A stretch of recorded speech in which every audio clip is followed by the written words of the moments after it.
In the far reaches of the cosmos, where intelligence thrives in countless forms, one universal truth remains: nature's laws are merciless. When a technologically superior alien force set their sights on Earth, they underestimated one thing: gravity, Earth's most unyielding sentinel.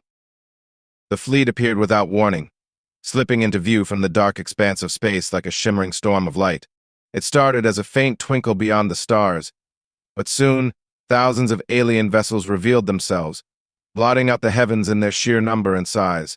These were the Trithaks, an ancient and ruthless species whose dominion stretched across countless star systems. Their ships, sleek and menacing, radiated a metallic sheen that reflected Earth's sunlight like unblinking mirrors in the sky.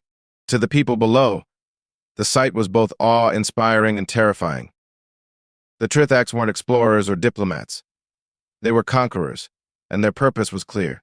They had come to subdue the planet, to claim its resources, and enslave its inhabitants. Earth was a backwater world in their eyes, an easy target compared to the civilizations they had already subjugated. Humanity's primitive technology and fragmented governments posed no real threat to a species capable of warping space and harnessing the energy of stars. This was just another conquest, a routine operation in their ever-expanding empire. The Trithaks' motherships, colossal structures larger than entire cities, positioned themselves in Earth's orbit with clinical precision. Below, panic spread across the globe as governments scrambled to respond.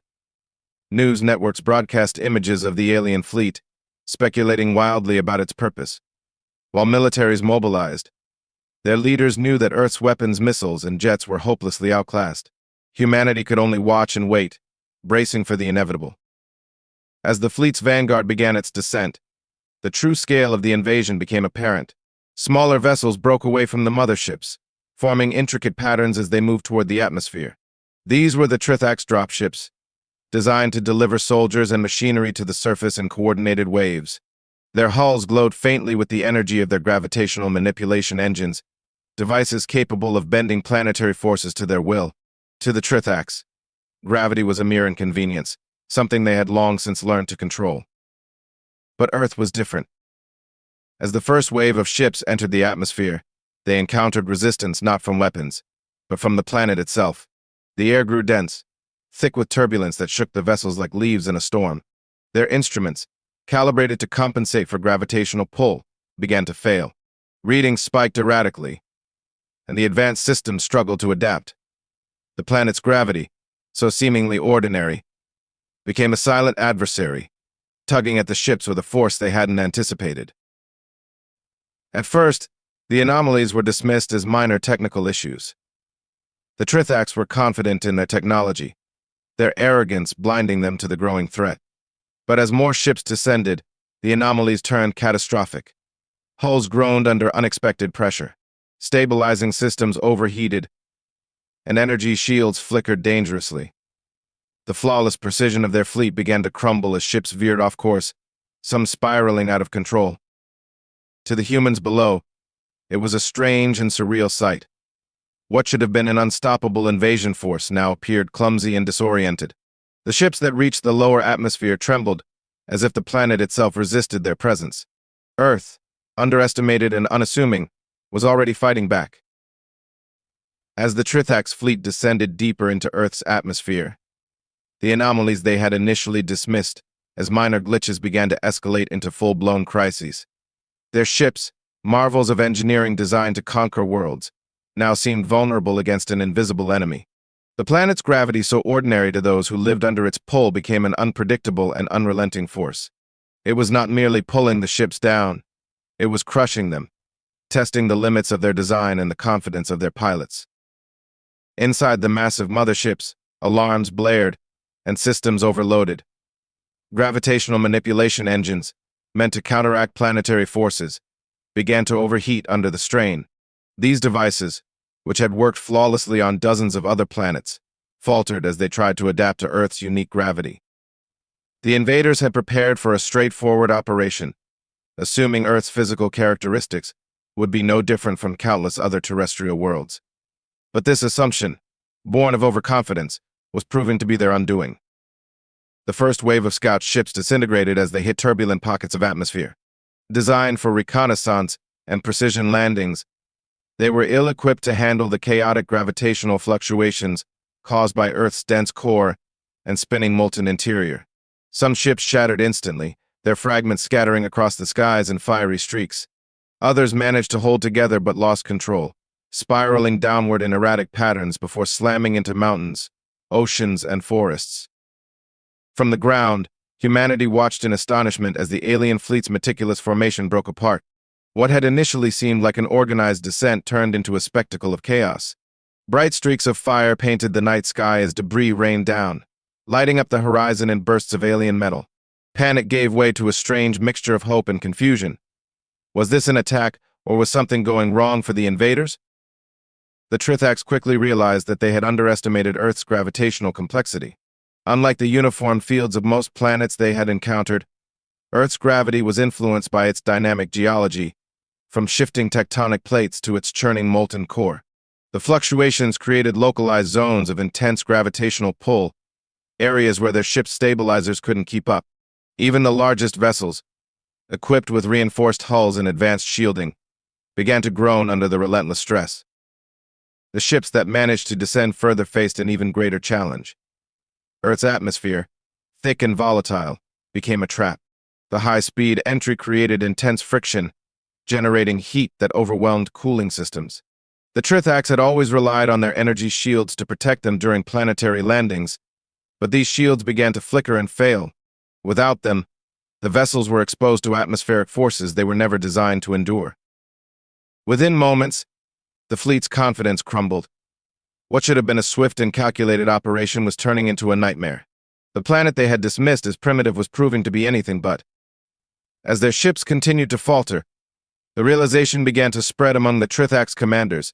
Earth was no ordinary world, and gravity, the most fundamental force in the universe, was turning the tables. The Trithax fleet, once a unified force of precision and power, was now splintering under the unrelenting assault of Earth's natural forces. What began as an orderly invasion had devolved into chaos. Each ship faced its own battle against a foe they could neither see nor attack. The smaller scout ships, which had once formed an elegant vanguard, were the first to succumb. Designed for speed and agility, they lacked the structural reinforcement to withstand the unexpected gravitational fluxes. One by one, they shattered like glass under a crushing weight. Their remains scattered across the skies in trails of fiery debris. The larger motherships fared no better. These behemoths, symbols of the Trithax's technological dominance, had always been the backbone of their conquests. They carried entire armies, war machines, and the infrastructure needed to strip a planet of its resources. Yet here they were becoming prisoners of Earth's gravity. Their engines strained to maintain altitude, roaring as they burned through energy reserves at an unsustainable rate. Massive hulls, designed to withstand asteroid impacts and deep space pressures, began to buckle and warp under the constant stress. To the Trithax, the situation was incomprehensible. Their calculations were precise, their technology flawless. They had conquered worlds with far harsher conditions than Earth. But here their confidence crumbled as their fleet splintered around them. Gravitational distortions acted like invisible whirlpools, pulling ships off course and into one another. Collisions erupted mid-air, sending shockwaves of twisted metal and plumes of alien fire spiraling to the ground. From the surface, humans watched the spectacle with a mix of terror and disbelief. It was a scene straight out of science fiction. Enormous ships, once majestic in their slow, deliberate descent, now careening out of control. Bright explosions lit up the night sky, illuminating cities, forests, and oceans below. The ground shook as fragments of alien vessels slammed into the earth, leaving craters and wreckage in their wake. For the Trithax soldiers aboard the ships, the experience was nothing short of apocalyptic. They were built for battle, trained to face the fiercest resistance from planetary defenses, yet nothing in their vast arsenal could prepare them for this. Inside the ships, gravity fluctuated wildly, throwing their heavy, armored bodies against walls and ceilings. Advanced machinery sparked and sputtered as the gravitational distortions wreaked havoc on even the most robust systems. Entire sections of their massive motherships began to collapse inward, crushed by forces that seemed to defy their understanding of physics. Attempts to regroup only deepened the chaos. Commanders desperate to salvage the mission ordered their remaining forces to ascend back into orbit. but Earth's atmosphere proved just as unforgiving on the way up as it had on the way down. Ships caught in the dense air struggled to gain altitude, their propulsion systems failing as drag forces dragged them back toward the planet's surface. Those that managed to break free were few, battered remnants of a fleet that had entered Earth's domain with absolute confidence. The Trithax had never faced anything like this. The laws of nature, which they had always believed they had mastered, were stripping them of their superiority. What was supposed to be a routine invasion had turned into a disorganized retreat, the splintered remains of their fleet marking their failure to dominate a world that refused to be conquered. Earth, it seemed, was a battlefield unto itself, and gravity was its most unyielding weapon. Amid the chaos gripping the Trithax fleet, a hidden truth about Earth was slowly revealing itself. What the invaders had perceived as a small, unassuming planet was anything but ordinary. Earth's gravitational strength was not just a product of its mass, it was amplified by a celestial partnership that had shaped the planet for billions of years: the Moon. The Trithax had arrived during a time of perfect alignment, an unremarkable coincidence to the humans below but a fatal miscalculation for the invaders. The gravitational pull of the Moon, combined with Earth's own forces, created tidal effects that rippled through the planet's atmosphere and crust. These forces, usually gentle enough to shape ocean tides and guide tectonic movements, became deadly amplifiers of the gravitational chaos the Trithax now faced. As the alien ships descended, the effects of this alignment became catastrophic. The gravitational engines that the Trithax relied on for stability faltered against the combined pull of two celestial bodies. Pockets of intense gravitational pressure, invisible but devastating, formed in the atmosphere.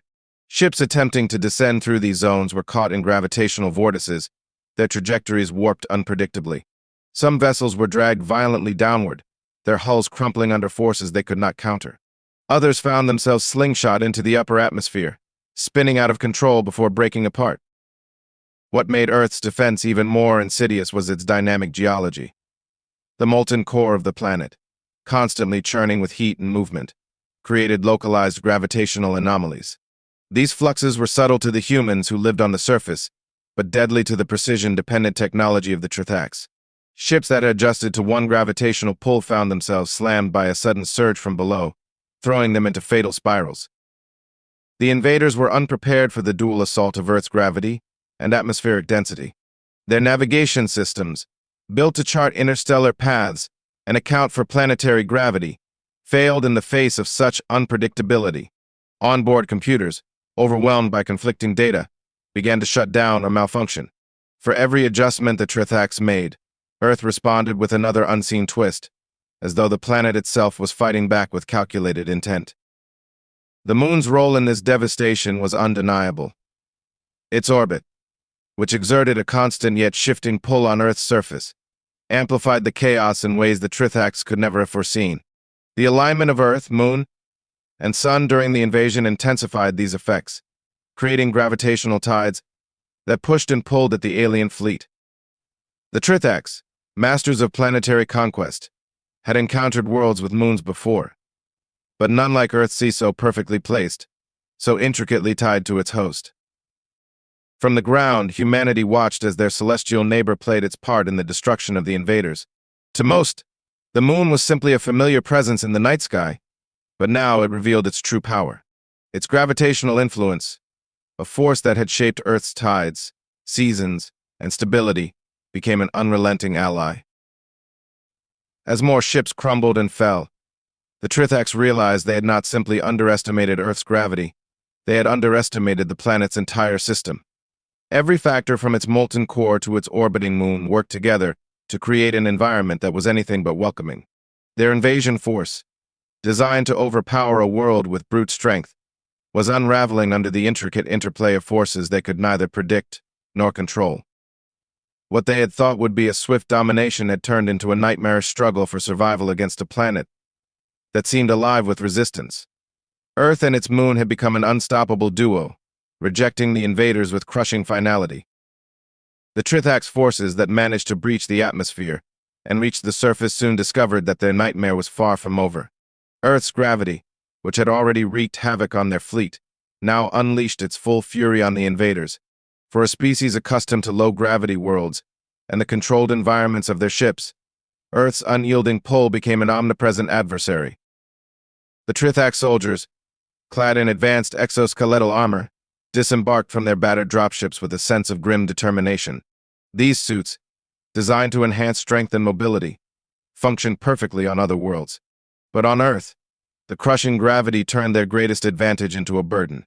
The exoskeletons strained to compensate, their internal mechanisms grinding under the weight of their own wearers. Motors overheated, servos jammed, and the once graceful movements of the Trithak soldiers turned into labored, clumsy steps. As they moved across the terrain, the Trithaks began to realize the true extent of their predicament. Earth's gravity wasn't uniform. The molten core that had destabilized their descent now created pockets of increased gravitational intensity on the surface. In these zones, their suits faltered completely. Soldiers collapsed under their own weight, their reinforced armor crumpling like tin under an invisible hammer. Attempts to assist their fallen comrades only added to the chaos, as those who ventured into the flux zones met the same fate. The planet itself seemed alive, its surface an unpredictable and treacherous battlefield. Earth's tectonic activity played a crucial role, shifting the gravitational anomalies in real time. Mountain ranges, forged by millennia of seismic forces, acted as barriers that channeled the invaders into natural choke points. Valleys became traps, their steep walls amplifying the gravitational effects that had already taken such a toll. Even the ground beneath their feet seemed unstable, its composition varying in ways that interfered with the soldiers' equipment. The humans, though technologically outmatched, quickly recognized the advantage their planet offered. Across the globe, resistance groups emerged, watching and learning as the Trithaks struggled. With no need for advanced weapons, they used the environment itself as their greatest ally. Flooded plains slowed the movements of the invaders, forcing them to expend precious energy just to remain upright. Dense forests, their canopy thick and unyielding, hid small bands of humans who ambushed isolated squads with crude but effective tactics. But the most deadly weapon was one the humans didn't even need to wield: Earth's gravity itself. The heavier Trithaks war machines, deployed to establish control, became liabilities. Tanks and walkers, massive constructs of alien engineering, sank into soft soil or tipped over on uneven ground, their weight working against them. Their energy sources, designed for efficiency under normal conditions, drained rapidly as the machines struggled to function under Earth's relentless pull. For the Trithaks, every step forward felt like a battle against the planet itself. Their bodies, optimized for lighter worlds, began to break down under the constant strain. Bones fractured, muscles tore, and their advanced medical systems were overwhelmed by the sheer number of casualties. Every movement became an act of desperation, every breath a reminder of their mistake in underestimating the silent power of gravity. The surface of Earth was no sanctuary, it was a death trap. What the Trithaks had thought would be a swift occupation had become a slow, grinding defeat. The planet, in all its unpredictable complexity, had turned their strengths into weaknesses. Gravity, unyielding and impartial, had become the ultimate equalizer, reducing a race of interstellar conquerors to desperate survivors fighting to endure. Earth was proving to be more than a planet. It was a force, relentless and indomitable, that rejected the invaders with every ounce of its might. Panic began to sweep through the remnants of the Trithaks fleet.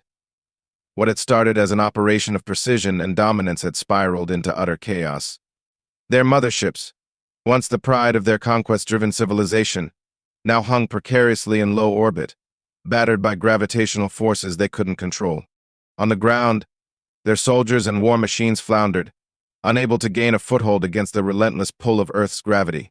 The invasion was crumbling, and survival became the invaders' sole objective. The Trithaks' command issued the order for retreat, a command rarely given in their long history of conquest. The directive was simple: abandon the ground forces, salvage what ships remained intact, and flee the planet before it claimed the rest of the fleet. But retreating from Earth proved as harrowing as descending onto it.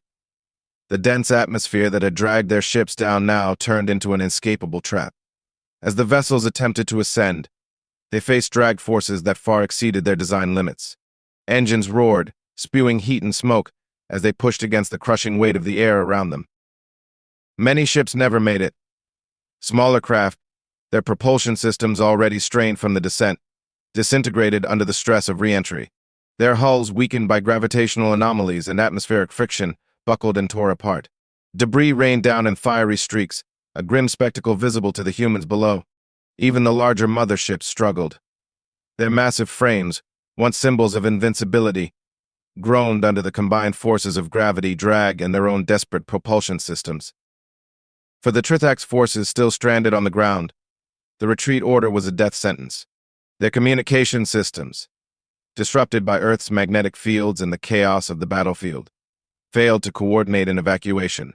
Soldiers and officers alike watched in horror as their few functional dropships abandoned them, rising unsteadily into the sky before vanishing into the atmosphere.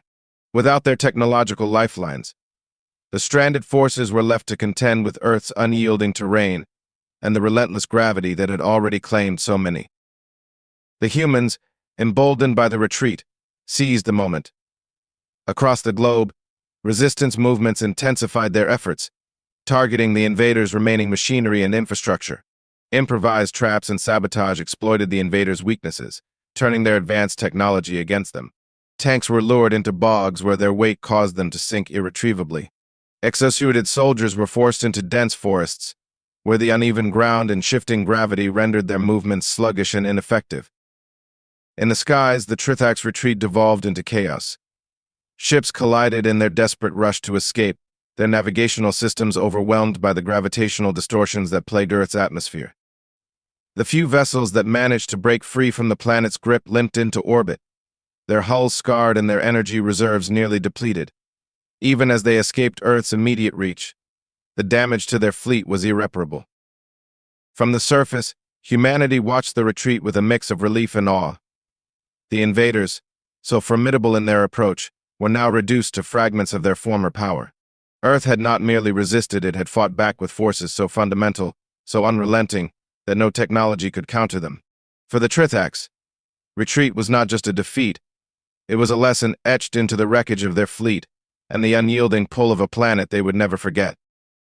The once mighty Trithax fleet had been shattered, its remnants fleeing the planet in disgrace. On Earth, the skies were finally clear of alien vessels, save for the trails of debris that marked their defeat. The invasion that was supposed to establish the Trithax's dominance had instead exposed their vulnerability. For humanity, this was not just a victory but a revelation, a reminder of their resilience and the power of their homeworld. The Trithax survivors, scattered and demoralized, struggled to comprehend what had gone wrong. For millennia, their empire had expanded across the galaxy, subjugating countless worlds with an unbroken streak of success. They had conquered planets with harsher conditions, species with more advanced technologies, and civilizations far more united than humanity. Yet Earth, an unassuming world with a divided population and no significant technological defenses, had resisted them in a way no other planet had. In the days following the invasion, scientists and strategists aboard the surviving Trithax motherships pieced together the factors that had led to their downfall. Earth, they realized, was unique not just in its gravitational complexity, but in its ability to weaponize natural forces against them. The planet's molten core, dynamic atmosphere, and gravitational interplay with the moon created a system of conditions they had never encountered before. This was not a planet designed for conquest, it was a fortress shaped by billions of years of cosmic evolution. For humanity, the aftermath was a time of reflection and unity. The alien invasion, despite its catastrophic potential, had united the world in a way no other event could. Nations that had long been at odds found themselves working together, pooling resources and knowledge to assess the damage and prepare for any potential future threats. Scientists studied the remnants of the alien technology that had fallen to Earth, uncovering advancements that could propel humanity forward. Engineers marveled at the sophistication of the Trithax machines, while noting how Earth's forces had dismantled them. The resistance movements that had sprung up during the invasion became symbols of human ingenuity and determination. Stories of small groups of civilians using the planet's natural features to outwit the invaders spread across the globe, inspiring a sense of pride and wonder. The realization that their world itself had been the greatest weapon brought a newfound appreciation for Earth's fragility and strength.